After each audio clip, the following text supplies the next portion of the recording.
Am I wrong for telling a stranger it's weird you choose to sit right next to me when there is so many other seats available on the public transit? So I took the transit today, and the streetcar was totally open and available. It's really nice because there were about 30 different seats available, and I was alone. I was sitting on the window seat, and some random stranger just came up to me and sat next to me. I was thinking, why is this guy sitting next to me? There's like 30 available seats at the front and back, and he sat next to me. So I said to him, why did you sit next to me? There's so many other seats everywhere on the streetcar. It's just a little strange. He said, well, do you own the seat? It is your seat. I can sit whatever I want. You're being unreasonable here. I said, Ray, I don't own the spot. I just don't understand why you chose the seat right next to me. When the entire streetcar is empty, you can sit anywhere you want on the streetcar. He responded the same thing, and I thought, okay, I don't want to conflict with a random stranger I don't even know. I ended up with getting up and moving because the situation was perplexing to me. It's like an unwritten rule that if there are an abundance of available seats, you sit alone. So, who is right in this situation? Am I wrong for feeding my dog table scraps for my dinner my boyfriend made for us? I have been dating with Jay for 4 months. He's handsome, smart, funny, well-educated. He has an awesome job, and he's a sweetheart. Sunday, he had a whole day planned for us. We were going to walk nature trail and then go back to his place for dinner he was making. I was so excited because it was going to be the first time I'll be at his house. Since we were hiking, he said I could bring my dog Shelby with us. He made us a roast and some vegetables for dinner. I finished my plate before Jay did and took it to the kitchen. There was still about half of the roast left, and it was close to Shelby's dinner time, so I took half of roast and some still raw vegetables from the fridge to put on plate for Shelby. I was carrying the plate to the back door with Shelby's to feed her outside, and Jay asked me what I was doing. I told him, feeding Shelby. Jay said something like, well, that's not dog food. Jay knows I mainly feed Shelby a raw diet. I opened the door to put the plate down for Shelby, and Jay got up, took the plate away from her, went to the kitchen, and came back with it wrapped in the tin foil and told me to leave. His excuse was that he made dinner for me and him, not me, him, and my dog, and that I should have asked before I helped myself since he would have used his leftovers. I did leave, but not before telling him that he made that meal for us, so I could do with some of it.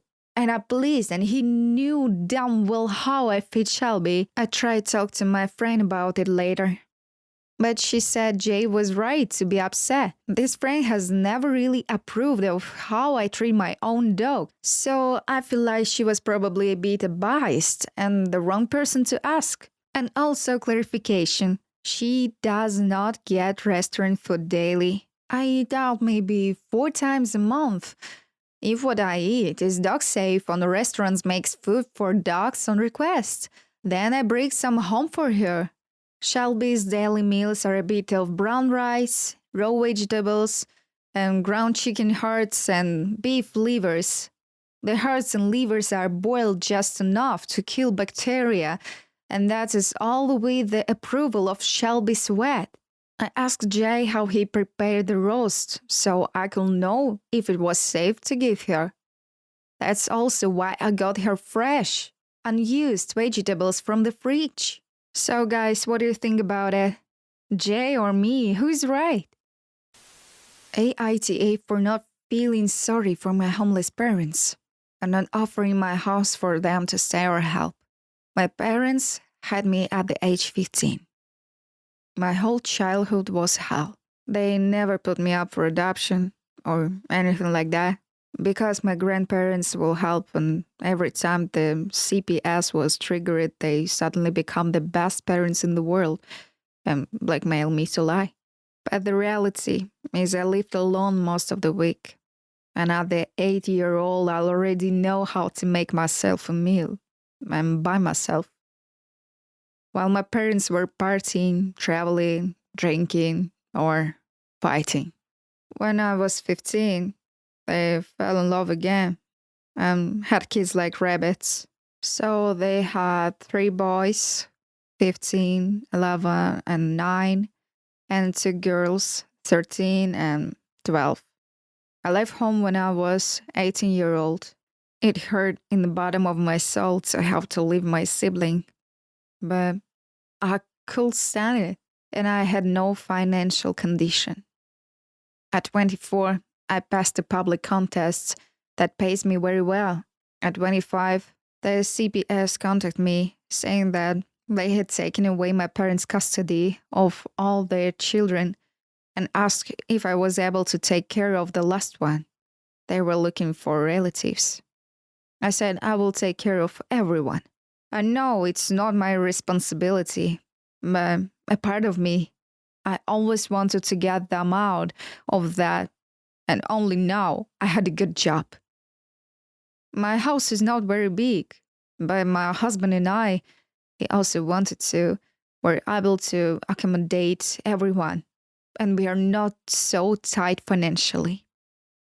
They are good students, polite, and I don't regret having welcomed each one, and my husband treats everyone as if he were a big brother or father. My parents tried to get them back as my grandparents cut off the help after they lost custody. But they couldn't, and custody became permanent for me. We haven't had contact with them for 2 years.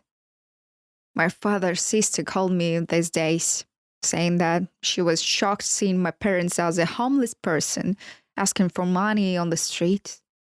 The family is moving to see if someone can shelter them, and they decided to come and ask me if I could shelter them or help financially since I had a good job. I replied, no, I pass. For them, no. And I would rather give this money to their children than rice. My father's whole family started to fill me with the messages saying that I'm turning my back on 2 people who slept on the streets. How cold and hard I am to do this. And I don't even want to help when I can. I blocked everyone. My husband said that he is on my side, but that I should give a symbolic amount so as not to have a weight on my conscience. So guys, AITA. Am I wrong for ignoring my daughter for a week?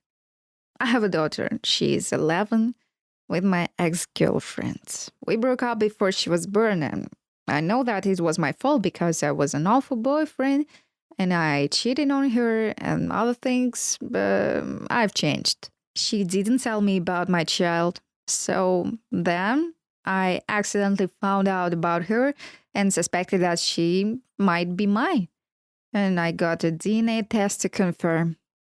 I have been trying to be involved in her life, but my ex makes this very hard for me. I know she's still mad at me for the things I did when we were together, but she's poisoning my daughter's mind and turning her against me. The other day, she asked me why I cheated on her mom. Whoa, hello? Who say that to the child? Now, every time she is with me, she misbehaves. I've been showering her with gifts and attention, but she's always like, I wish you weren't my dad. Even though I've been nothing but nice to her. So, a week ago, I finally snapped and told her I don't want her dad then.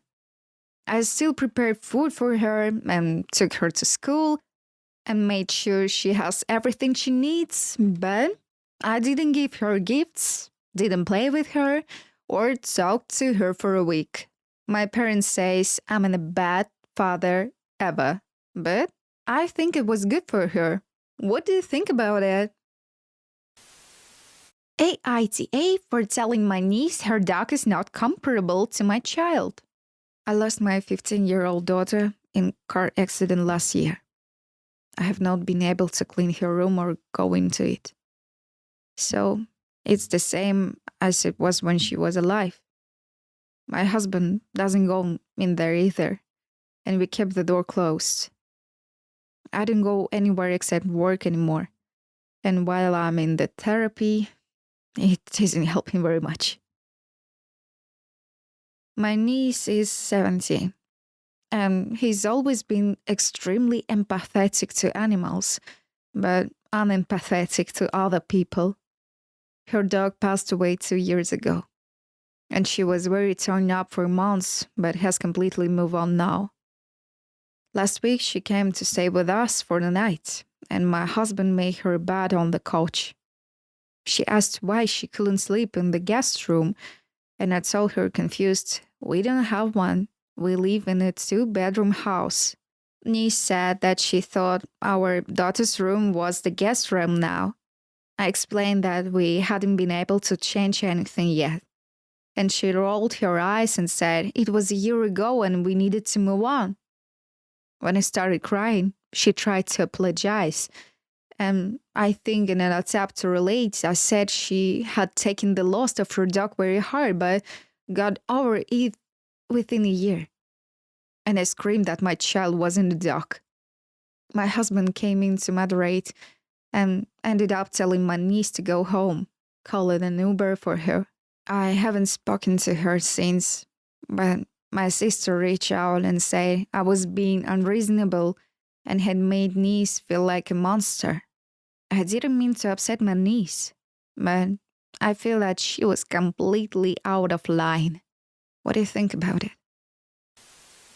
Am I wrong for bringing my sister-in-law wallet to the restaurant when she conveniently always forgets it? My sister-in-law, Amy, always comes to visit from out of town. She always with us instead of hotel and always wants to go to expensive restaurants. She always conveniently forgets her wallet or comes up with some excuses as to why she can't pay her share. She has implied that since I make much more money than her, I shall be the one to pay. Not my husband shall pay, but me specifically.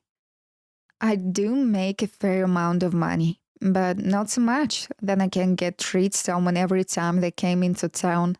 Nonetheless, in the past, I have just paid the bill and asked her to pay me back. She never has. She made a reservation at an extremely expensive restaurant last night. And before we left, I made it clear that I wouldn't be paying her bill. This is where I might be wrong. And I will admit I got this move straight from an episode of 2.5 of Men. As we were leaving, her and my husband went to the car. I pretend I forget something and went back inside. I found her wallet sitting right on the top of her suitcase. I put it in my purse and we went to the restaurant. When we were done eating, I asked for separate bills. She said no, we needed one bill because she forgot her wallet again. I reached in my purse and said, "This wallet?" She was extremely furious. She said that I should not have touched or grabbed her wallet. So, am I wrong for taking her wallet and bringing it into the restaurant? So, what do you think about it? Write in the comments below.